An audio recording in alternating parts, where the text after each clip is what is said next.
The spring of 1755 brought a sense of renewal and opportunity. Britain sent an army under General Edward Braddock to assault Fort Duquesne, the French stronghold at the Forks.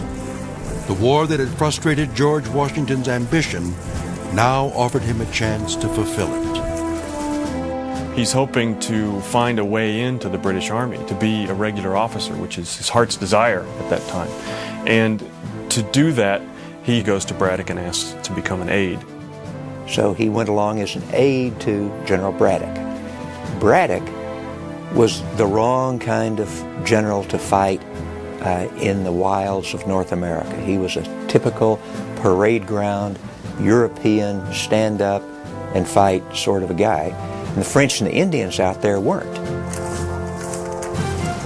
Braddock has assembled a well-equipped but cumbersome force. As it labors its way west, the column of 2,100 British and American soldiers stretches out for miles. Several weeks into the mission, Braddock, Washington, and a sizable advance unit forge ahead. On July 9th, they are near the Monongehela River, less than 10 miles from Fort Duquesne.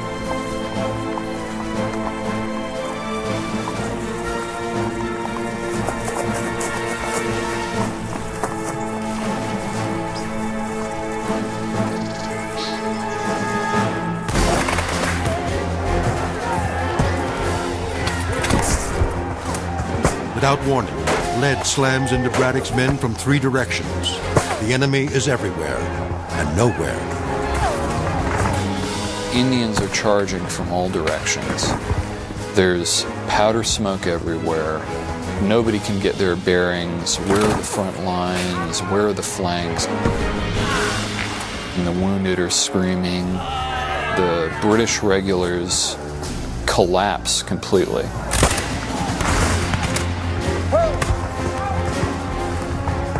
Washington keeps his cool in the midst of a tremendously chaotic situation. As General Braddock falls, mortally wounded, only one man steps into the breach.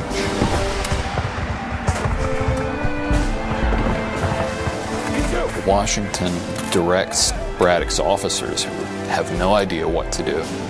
He tells them to pull Braddock out and where to send his wagon and where to withdraw. And Washington is put in command by default of a whole regular British force. In this action, we can see something that later on we're going to see he's very good at, which is sort of a calm presence, a galvanizing presence, and an ability to bring order to a chaotic situation. Washington, the general's aide, is now in command, a prime target. Enemy soldiers take aim. A bullet tears through Washington's coat, close enough to kill.